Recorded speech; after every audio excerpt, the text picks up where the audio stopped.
Hello student, this is the Dinesh Kumar. My YouTube channel David biochem में आपका स्वागत है।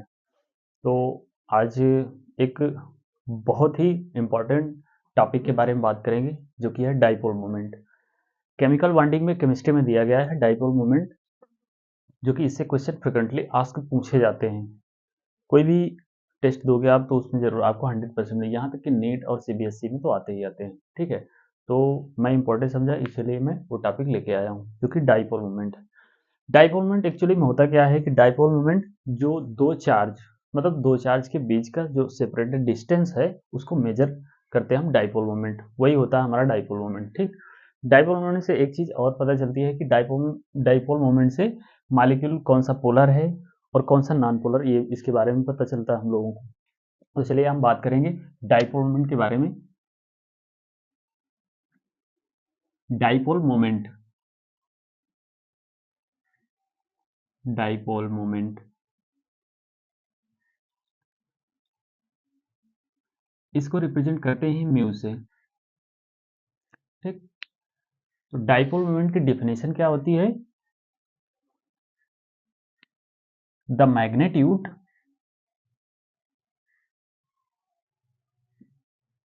the magnitude of the charge, the magnitude of the charge and the distance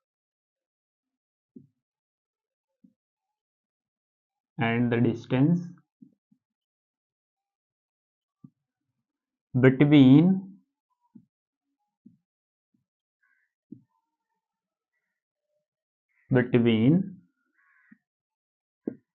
the magnitude of the charge and the distance between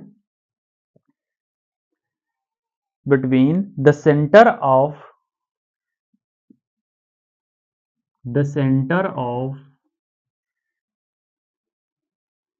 positive and negative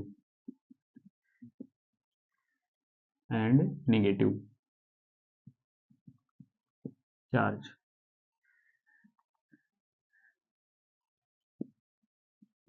ये होती है, तो हो गई डाइपोल की definition. The magnitude of the charge and distance between the centre of positive and negative charge.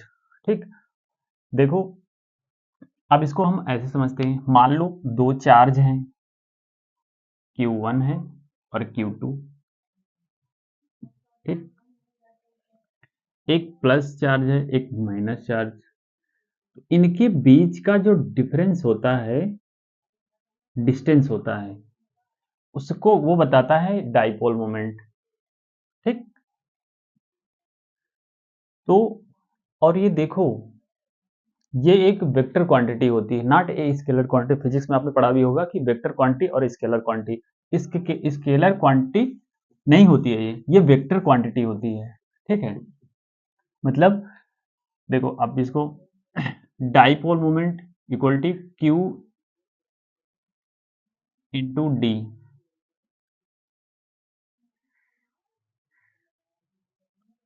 Dipole moment होता है ना, Q charge into distance.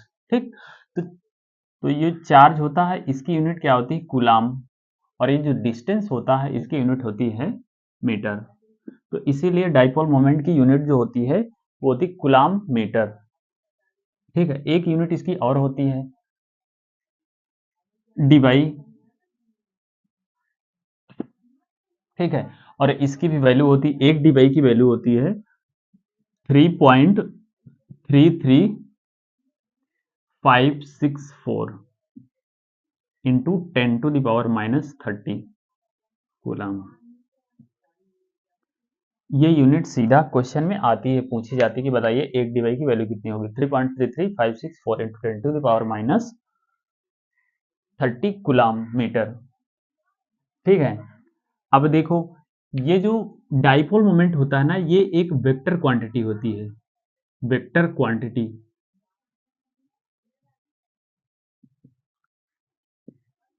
Not a scalar quantity.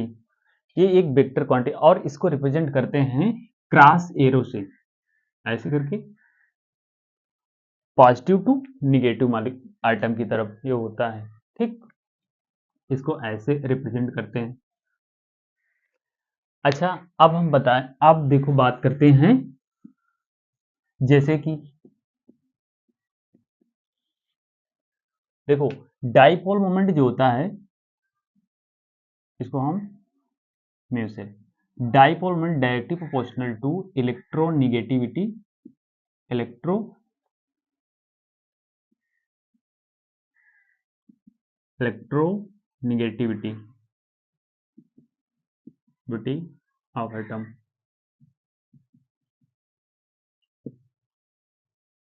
ठीक, डाइपोल मोमेंट जितना ज्यादा इलेक्ट्रोनिगेटिविटी, जिस एटम का electronegativity सबसे ज्यादा होगा उसका डाइपोल मोमेंट सबसे ज्यादा होगा। Dipole moment directly proportional to electronegativity.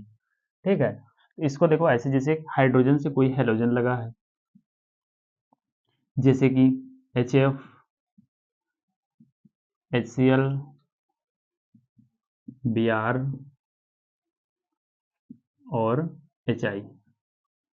तो आपको पता होगा जैसे जैसे आप पीरियोडिक टेबल में देखेंगे कि आप जैसे ऊपर से नीचे जाएंगे तो इलेक्ट्रोनिगेटिविटी का ऑर्डर जो है घटता चला जाता है। ठीक है, और हाँ, तो जिस सबसे ज़्यादा फ्लोरीन है, फिर इसके बाद क्लोरीन, फिर है ब्रोमीन।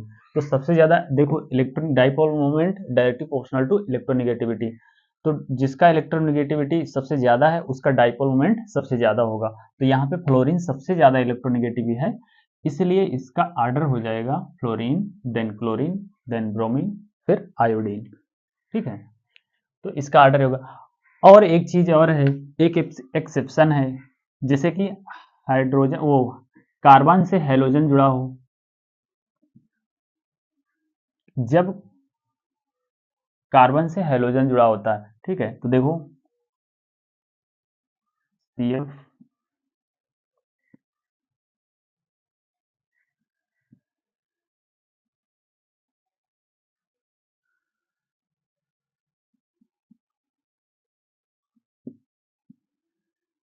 ठीक है, क्लोरीन, क्लोरीन, ब्रोमीन और आयोडीन कार्बन से जुड़ा है। ठीक है, तो ये जो आर्डर होता है होना तो चाहिए हमको सबसे ज्यादा, देखो इलेक्ट्रोनिगेटिविटी इसकी है तो ऐसे आर्डर होना चाहिए, ऐसे आर्डर होना चाहिए, जबकि ऐसे नहीं होता है, ये एक एक्सेप्शन है। ठीक, ये क्वेश्चन बहुत पूछा जाता है डाइपोल मोमेंट का, कि बताओ कार्बन से जो हैलोजन जुड़ा उसका वो उसका डाइपोल मोमेंट का आर्डर क्या होगा, तो ये पूछा। तो एक्चुअली में ऐसा होता है, ये डिस्टेंस की वजह से होता है, it is due to distance, distance यहाँ पे डोमिनेट करता है। ठीक, डिस्टेंस यहाँ पे डोमिनेट फैक्टर, तो ये यहाँ पे आ जाता, तो इसका आर्डर निकल के आ जाएगा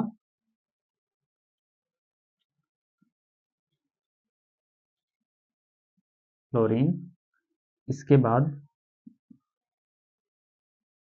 ब्रोमीन, इसके बाद आयोडीन। तो इसका ऑर्डर ये हो जाता है, ये करेक्ट ऑर्डर है। ठीक, तो dipole moment directly proportional to electronegativity, electronegativity जिसका जितना ज्यादा उसका डाइपोल मोमेंट उतना ही ज्यादा होता है। ठीक है, इतनी बात समझ में आई। अच्छा, कुछ कुछ मालिक्यूल का कुछ मालिक्यूल का डाइपोल मोमेंट जीरो होता है और कुछ का जीरो नहीं होता है। तो जीरो किसका किसका होता है, जैसे कि मान लो BeCl2, H2, CCl4 और भी बहुत सारे स्पीसीज हैं, इनका मालिक्यूल, इनका इनका डाइपोल मोमेंट जीरो होता है, ये याद रखना है। ठीक, एनसीईआरटी में दिया गया है। ठीक है, और इनका डाइपोल मोमेंट जीरो होता है, इसका मतलब ये होता है कि ये होते हैं नॉन पोलर, नॉन पोलर। ठीक, और जिनका डाइपोल मोमेंट जीरो नहीं होता है तो वो होते हैं पोलर, यानी कि वो मॉलिक्यूल में पोलैरिटी पाई जाती है, पोलर होंगे। ठीक है, तो ये आपको याद रखना है कि जैसे कि H2 है, CCl4 है, और CCl4 है, H2 है, BeCl2 है। एक्चुअली में BeCl, मैं तुमको एक बता दे रहा हूँ, देखो जैसे कि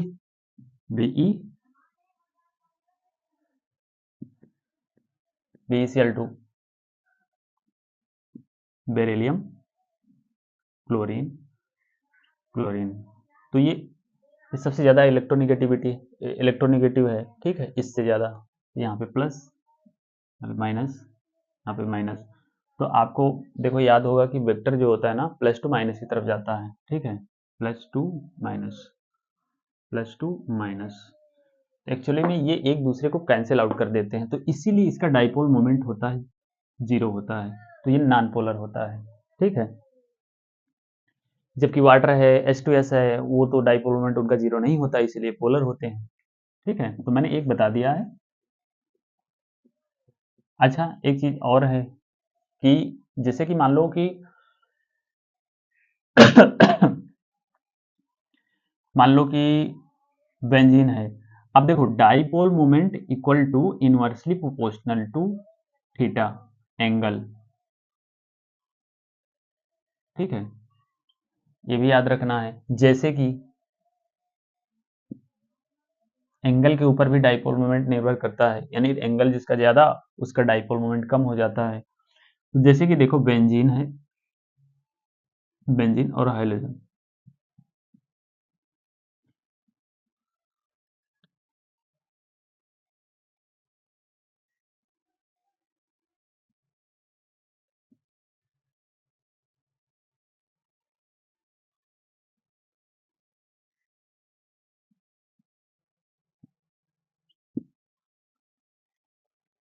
देखो जैसे कि ये आर्थो है, क्योंकि आर्थो में क्लोरीन लगा है, आर्थो पैरा, सॉरी मेटा, और ये पैरा, ठीक, ये आर्थो है, ये मेटा है और ये पैरा, ठीक है। बेंजीन में जो दो क्लोरीन लगे हैं, आर्थो डाइक्लोरोबेंजीन, ठीक है, तो ऐसे करके, तो आर्थो मेटा और पैरा, ठीक है। तो जैसे कि मान लो इसका एंगल कितना होता है, देखो इसका एंगल है 60%, ये देखो, तो इसका एंगल कितना होता है 60। इसका थीटा की वैल्यू कितनी होगी, थीटा थीटा की वैल्यू कितनी होगी 60 डिग्री, और इसका जो थीटा होता है ये 160 होता है, ठीक। तो इसके थीटा की वैल्यू कितनी हो गई 160, और इसका थीटा की वैल्यू जो है, इसका एंगल देखो यहाँ से यहाँ तक, इसका एंगल होगा 180, ठीक है। तो इसके थीटा की वैल्यू आएगी 180, ठीक है। तो अब देखो जिसका एंगल जितना ज्यादा उसका डाइपोल मोमेंट उतना ही कम, और जिसका एंगल जितना कम उसका डाइपोल मोमेंट उतना ज्यादा। मतलब कि देखो थीटा की वैल्यू कितनी है 60, यहाँ पे इनसे छोटी वैल्यू है ना, तो थीटा कम हो जाएगा। जैसे मान लो कि थीटा की वैल्यू कम है, तो इसका डाइपोल मोमेंट सबसे ज्यादा हो जाएगा, मतलब जिसका एंगल कम उसका डाइपोल मोमेंट ज्यादा। तो देखो यहाँ पे सबसे ज्यादा एंगल इसका, सबसे कम इसका है, तो इसका सबसे ज्यादा डाइपोल मोमेंट हो जाएगा, फिर इसका होगा। तो ऐसे करके आपको समझना है, ठीक है। तो dipole moment inversely proportional to angle, ठीक। और एक चीज है, देखो अभी रेज कर दो फिर बताता हूँ।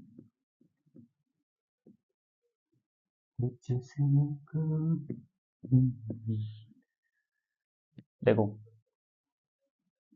NH3, लाइट चलेगी, लाइट चला गया, दिख रहा होगा ना आपको, ठीक, दिख रहा होगा, तो कोई बात नहीं, थोड़ी देर के लिए बस, और यही बचा, ये टॉपिक, ये पॉइंट बचा है, बस इसको बता दूं, इसके बाद NH3 देन NF3, इसका डाइपोल मोमेंट NH3 का सबसे ज्यादा हो देन द NF3, ठीक है। क्यों? क्योंकि इसमें एडिशन होता है और इसमें सब्सट्रैक्शन होता है डाइपोल मोमेंट का, ठीक है। तो देखो NH3,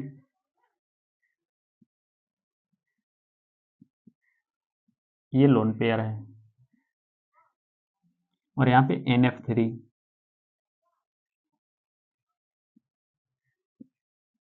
NF3,